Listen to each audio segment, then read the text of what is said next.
Hey guys, welcome back to the Bucket Think Tank. So today we're going to talk about House of X issue 2. So House of X issue 2 might be my favorite so far out of the, I guess, 3 X-Men issues that came out under Hickman. The other one being House of X issue 1 and Power of 10 or Powers of 10. Anyway, this one is about Moira. And all I knew about Moira was that at one point she had a romance with Professor X. But apparently, it turns out I knew even less about Moira than I thought. Because, as it turns out, Moira is a mutant. And not just any mutant. Oh no.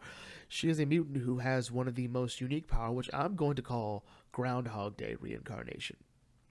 So, what happens with Moira is when she dies, she goes right back to the day she was born. Like, she goes right back and starts her life over. So, like Groundhog Day, oh boy, what's she gonna do today? Live her life, then die, and then come right back to doing it again. The same year, the same day. But she might not die the same way each time. So, there's that. So her first life is pretty honest and sweet. She meets a guy, she marries, they have kids, they have grandkids, she dies, she comes back.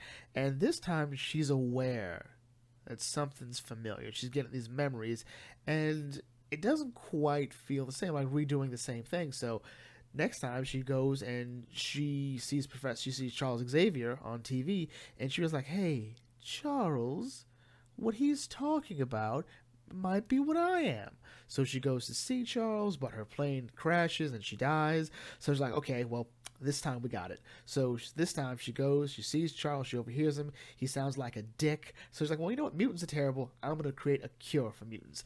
And, well, that works about as well as you think because as she's finishing it, she's met by the Brotherhood of Evil Mutants, led by Destiny, who points out that she's pretty hard to track because, well, Destiny's power is that she can see the future, but someone who keeps going back and forth in time, effectively sort of like she's a living retcon, depending on how you look at her. So she's hard to look at, but now that Destiny knows what to look for, they'll find her wherever she is. And Destiny also points out that if she dies before her mutant powers, develop, which would be in puberty, she won't be able to, make the leap back, to make the leap forward. So, to remind her, they kill her real slow. This time she wakes up and she goes, okay, well, maybe this time I'll actually talk to Charles again. And this time she talks to Charles and she's kind of feeling him. So they hook up, they smooch. She's with the X-Men. And then she dies. Like, okay, well, this time I'm gonna we're gonna help Charles make them a legion of X-Men. And their own little compound. Find the next, they're attacked by Sentinels. And the next time, well, she tries to she tries to prevent the Sentinels from being created. That should lead to artificial intelligence Sentinels. So no, they just say, well, screw it, I'll side with Magneto. She sides with Magneto, and that goes about as well as you'd think. She sides with Apocalypse. That goes about as well as you think. These all end in horrible failure. So here she is now, talking to Charles at a bench, as we saw in Powers of 10. And that's how the comic ends. So, yeah, this is the most sadistic version of Groundhog Day I'd ever seen happen to a protagonist. The closest thing I would say would be what Itachi did to Kabutamaru, as they call him, or what Kurama did to Elder Togoro. It takes a lot for a story to actually sort of have an issue that's automatically one of your favorites. So we're 2 issues into House of X, and I just love this issue. I love the story of Moira. Her powers were a bit confusing. Going by how I'm interpreting it is, not only she lives, she dies, and then she's reset. So it's not that she lives, dies, and is reborn in the next spot, in the next incarnation. No, she's reliving the same life, just is able to impact differently. And it's cool to see how Moira is trying to impact real change on the Marvel Universe, or at least try to keep herself alive for the most part. She's tried to side with Professor X, she's tried to side with the anti-mutants, trying to create a cure. She's sided with Magneto, she's sided with Apocalypse.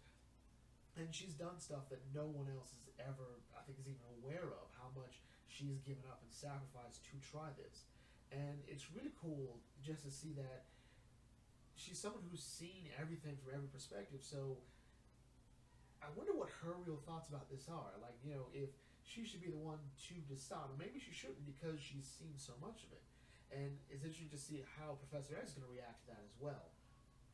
So again, just to see how this person interact. I'm not sure if Moira is a major player in Marvel in the X-Men stories because I'm relatively new. Actually, I'm super new to X-Men. Let's be honest. Let's be honest here.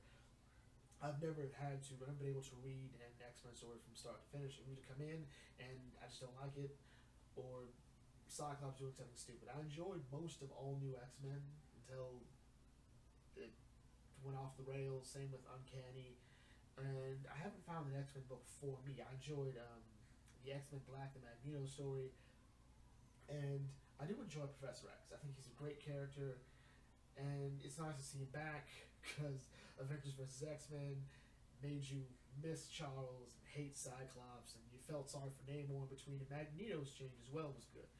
But here, I'm going to be on the ground for it. I love it. Oh, and Moira.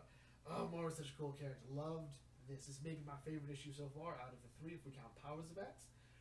But I'm looking forward to seeing how this goes on. What role does Moira play in the history of Kroka? Is Kroka, in her mind, the best possible alternative? Is this the life she's currently living now? I think that'll be cool. Well, with that, brings me to a close here. If you're new to the Bug Think, don't forget to like, comment, share, subscribe. Check out some other videos, and I will catch you all later. This is the Bug Think, signing off. Thanks for watching. As always, may your fandom serve you well.